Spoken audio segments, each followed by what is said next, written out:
When something has been carefully researched and proven to be true, we call it a fact. The cats, like humans, relied on facts to make sense of the world. But when one cat, with very little sense, started to make up his own, the cat's world and Kitty's turned upside down. Why are they cheering? Nothing this human says makes any sense. People say to me about the environment, they say this animal is in danger, that animal is in danger, elephants are in danger. I mean, seriously, really? Yes, because they are. And I say to them, do the research. Elephants can fly. They made a movie about it. I saw it. They can just flap their ears and fly somewhere safe. Meow? Well, he has a point there. I've seen that movie. News just in, the wild is apparently flat. I knew it. And I just got a letter telling me all scientists are fibbers. But this potato farmer knows all the answers. You can learn a lot from potatoes. Let's write back to him. It's important for Kitty's education that she be exposed to alternative facts. No, none of this is true. How do we know? Anyone except you, Ming. I can never win an argument with you. Because it is not based in fact. These particular humans are just making things up. And you know what I say when the so-called experts accuse me of making things up? I say, I know you are, but what am I? I know you are, but what am I? What am I? Don't be ridiculous. I know you are, but what am I? I... And what? Tubby, you're being silly. I know you are, Petal, but what am I? You're like I said, silly. Or am I now silly because you said that back to me? All of a sudden, I don't know the right way to respond to what you just said.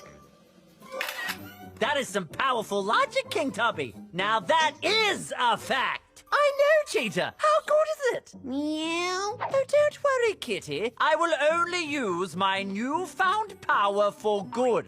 Or for things I suddenly decide are facts. I have never seen you win an argument before, King Tubby. You were amazing. I know you are, but what am I, Cheetah? Hang on. It didn't sound right that time. The cats and Kitty hoped that if they ignored King Tubby and his silly non-facts, the whole thing might just go away. But unfortunately, while King Tubby was not a great thinker, he was, however, very determined. Ah, Kitty, you're here. Allow me to introduce Peter and Paul, who have kindly agreed to help me prove to you elephants can, in fact, fly. Have Peter and Paul heard of a thing called gravity? No, and neither have I, so therefore it cannot be important. Gravity is the first rule of science. Everything is pulled toward the center of the earth. Please, Ming, we're not asking these creatures to fly to the center of the earth, merely to where Cheetah has suspended some trees. If everyone has finished standing in the way of science, perhaps we can begin. Thank you, Cheetah.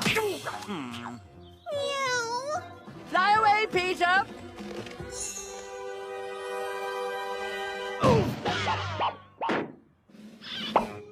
Fly away, Paul. Well, I hope that taught both of you a lesson. It sure did. Tubby was right. Elephants can fly, but only downward. Although with amazing speed, as it turns out. Oh, ridiculous. I know you are, but what am I?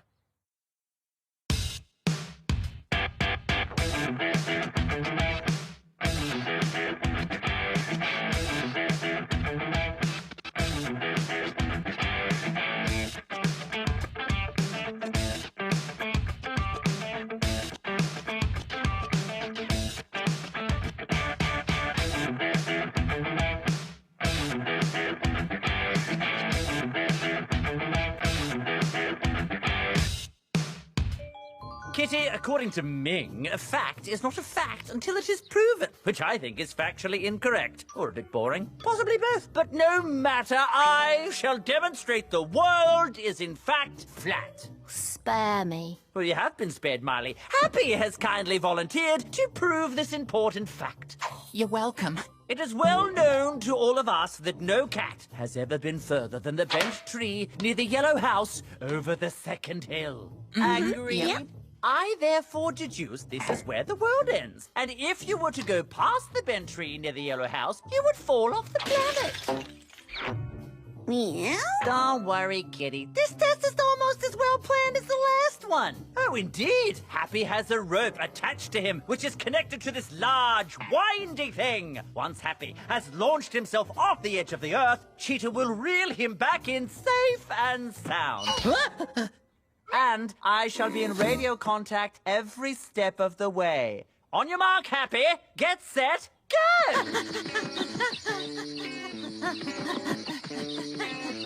The door's over here, Happy. Sorry, Cheetah. Everything looks pretty much the same to me. Turn right at the gate, Hap. Get out, you crazy cat!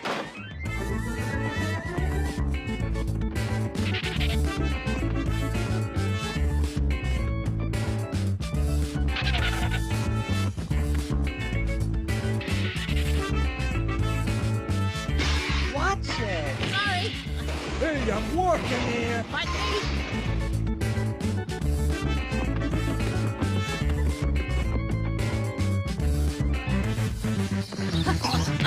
Aha! He's gone off the edge! Happy, come in!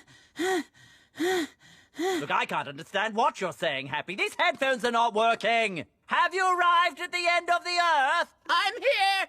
Weirdly, I can hear you better without the headphones. Cheetah, quick! Happy has arrived at his destination! Reel him in!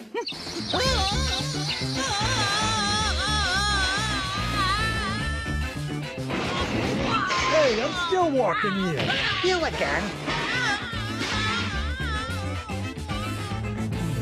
Oh, this has to stop. Not before Kitty has heard from our guest speaker, who, when he's not farming potatoes, has worked out why scientists are fibbing to us.